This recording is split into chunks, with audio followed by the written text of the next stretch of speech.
O diabo faz qualquer coisa para prevalecer o domínio dele sobre alguém. Diga, está repreendido em nome de Jesus. Fala para o seu irmão aí, está amarrado em nome de Jesus. Fala para ele. Olha lá. Olha lá. Prevalecendo o domínio dos medianitas sobre Israel.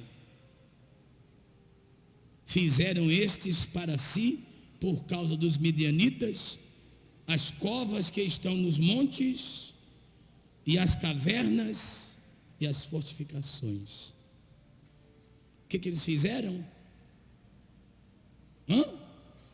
Fizeram cavernas, covas. Por causa dos medianitas, eles abandonavam tudo que tinham e fugiam para os barrancos. O que eles faziam nos barrancos? O que eles faziam?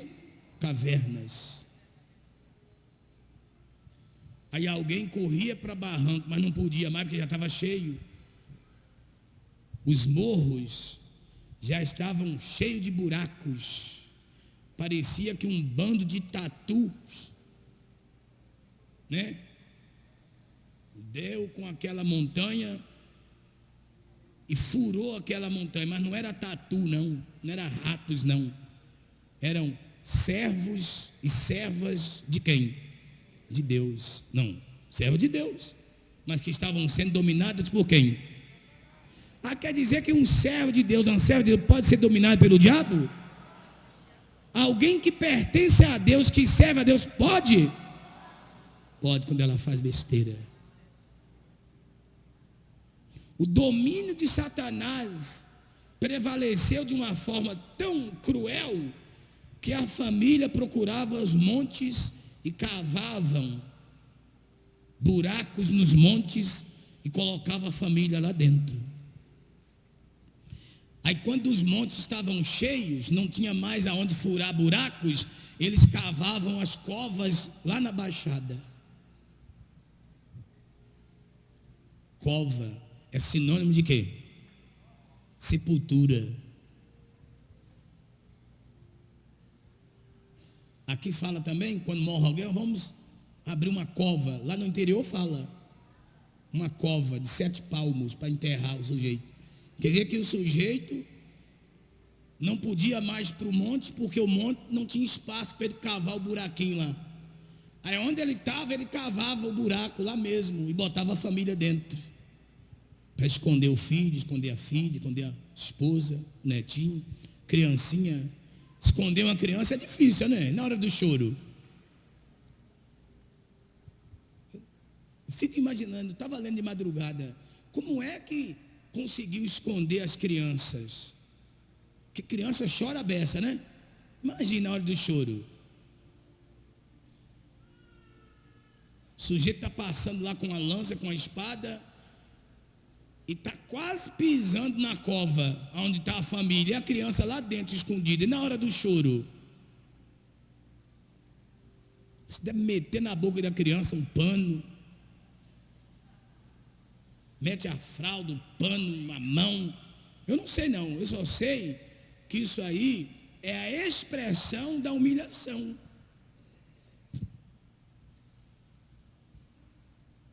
E na hora de ter que fazer as necessidades, vai para onde? Se está tudo cercado por vagabundos, bandidos, e dentro da cova, vai para onde? É a expressão exata da humilhação, é o que o diabo quer fazer. E com isso Israel passou a ficar o quê? Debaixo do controle do diabo. Está amarrado, rapaz.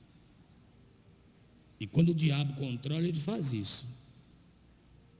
Quando você vê seu filho lutando para largar as drogas, ele não está tendo forças, é porque ele está sendo controlado pela força maior que a dele, que é a força do diabo. Aí tem que vir a força maior que é a do diabo para resgatar ele, senão ele morre lá.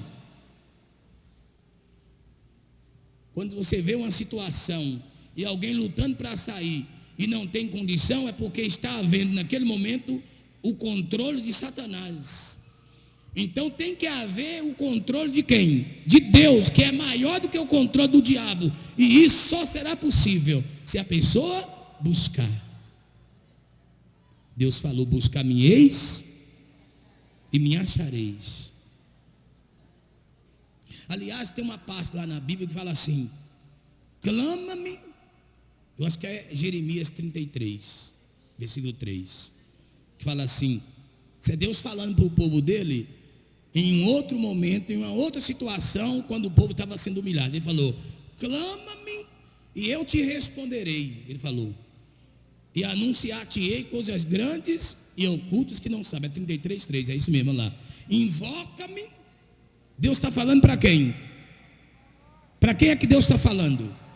Para quem está sendo humilhado, para quem está sendo controlado pelo diabo, para quem está debaixo do domínio de Satanás. Olha lá, é para aquele trabalhador que a porta não se abre para ele, é para aquela família que já está sendo destruída pelas drogas, é para aquele empresário que não consegue vender mais nada, está tudo perdido. Deus está falando o que para ele? Invoca-me e te responderei. Diga glória a Deus. Ei, meu Deus, olha lá. Invoca-me e te responderei. Olha lá, e anunciar-te-ei coisas grandes e ocultas que não sabes. Existem coisas grandes e ocultas. Ocultas quer dizer o quê? Escondidas. Coisas grandes, escondidas, que pertencem a você e que você não está sabendo. E o diabo vai fazer de tudo que é para você morrer sem saber o que você tem. O diabo vai fazer de tudo para você morrer sem saber o tamanho da bênção que está preparado só para você. E ele tem feito isso, ele tem feito famílias inteiras morrerem. O pai morreu, não conseguiu descobrir o que tem, o filho morreu, o neto morreu, já está na quarta geração e ele ainda não descobriu as coisas ocultas que estão preparadas só para ele. Por quê? Porque ele viveu debaixo do domínio de quem? Diga, está amarrado em nome de Jesus.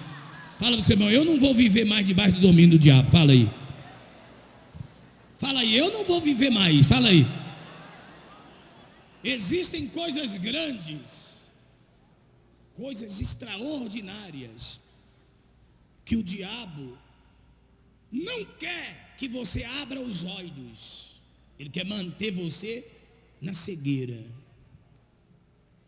E a pregação do Evangelho revela para nós o que Deus preparou para nós. O que eu estou falando agora é uma revelação de Deus para você enxergar o que Deus te deu e você nem sabia. Aonde é que está escrito lá em... Isso que é Coríntios, acho que é Coríntios. Segundo eu não sei, eu sei que é 4:4. Vê se é 4:4. Que os deuses desse século... Vê lá se é. Acho que é 2 Coríntios 4:4. Vê se é. Nos quais os deuses desse século cegaram o entendimento dos incautos, incrédulos, né? Para que não resplandecesse a luz do Evangelho, que é a glória de Deus. Olha lá. Olha lá. Olha o que o diabo quer fazer, ó. Nos quais os deuses deste século. Quem são os deuses desse século? Os demônios, os medianitas, olha lá. Nos quais os deuses desse século cegou o entendimento. O que é entendimento? Entendimento é o quê? É a capacidade de saber das coisas. Quem falou aí? Ela. Está afiado na palavra. O entendimento. Eu posso ficar o dia inteiro pregando aqui, mas se você não entender, você sai do mesmo jeito. A maior preocupação de Deus é fazer com que a sua igreja entenda o que é que Ele está querendo dizer.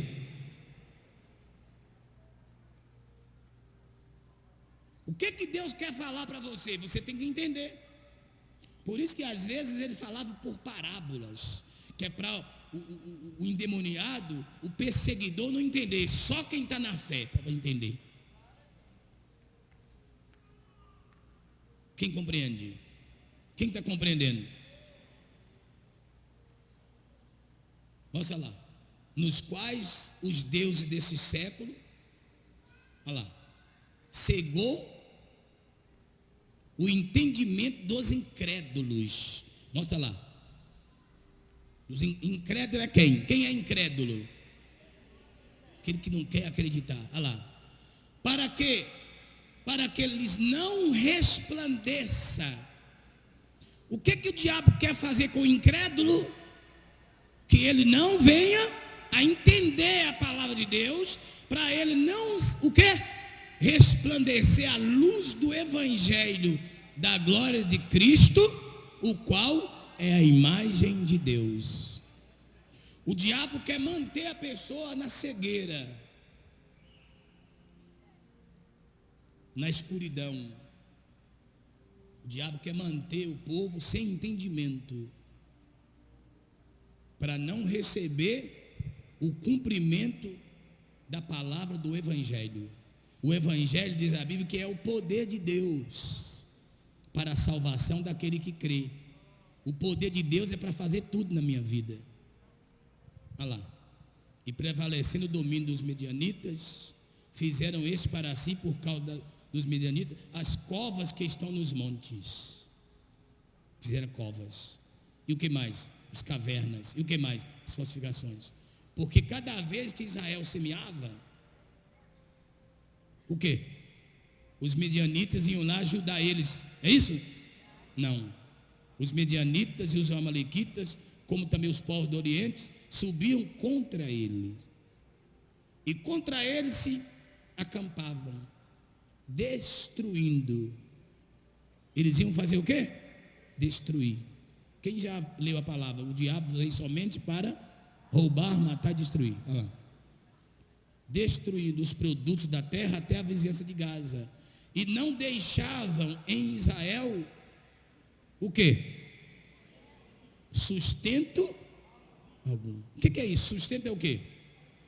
Suprimento. Suprimento.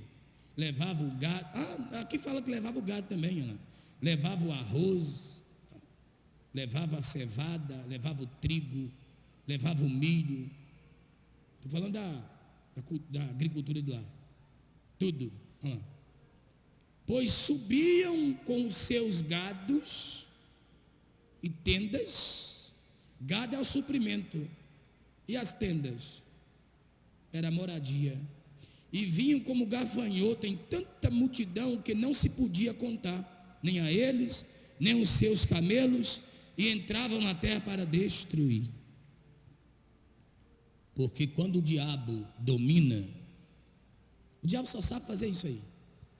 Destruir. Destruir. Me ensinaram uma vez que o diabo podia fazer alguma coisa.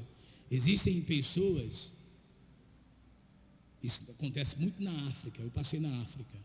Tem gente lá que pega um familiar, alguém da família, pega, isso é tradição, mata e apresenta um demônio na esperança de ficar rico um dia. Para mudar isso da cabeça do africano, só o poder de Deus. Aqui tem africano aqui, sabe o que eu estou falando? Pelo menos eu não passei em Moçambique. Existem essas coisas na África, que alguém pega um familiar. Quem é da África? Quem é da África? Tem alguém da África aqui? Quem é da África? Olha lá, tem africano ali. Quem mais? Quem mais? Né? Aonde? E o Salazar. Salazar é africano. Casou, né, Salazar? Casou? Casou com a pastora? Que benção, né, rapaz? Aí, o africano aqui, ó. Existe lá na Angola também? Existe em Angola também? Essa cultura da pessoa acreditar que o diabo vai fazer alguma coisa por ela. Ela sacrifica um parente, um filho, para poder o diabo enriquecer. O diabo enriquece? Não. Lá em Moçambique, eu atendi muitas famílias que pararam de fazer essas coisas depois que o entendimento entrou pela palavra do Evangelho.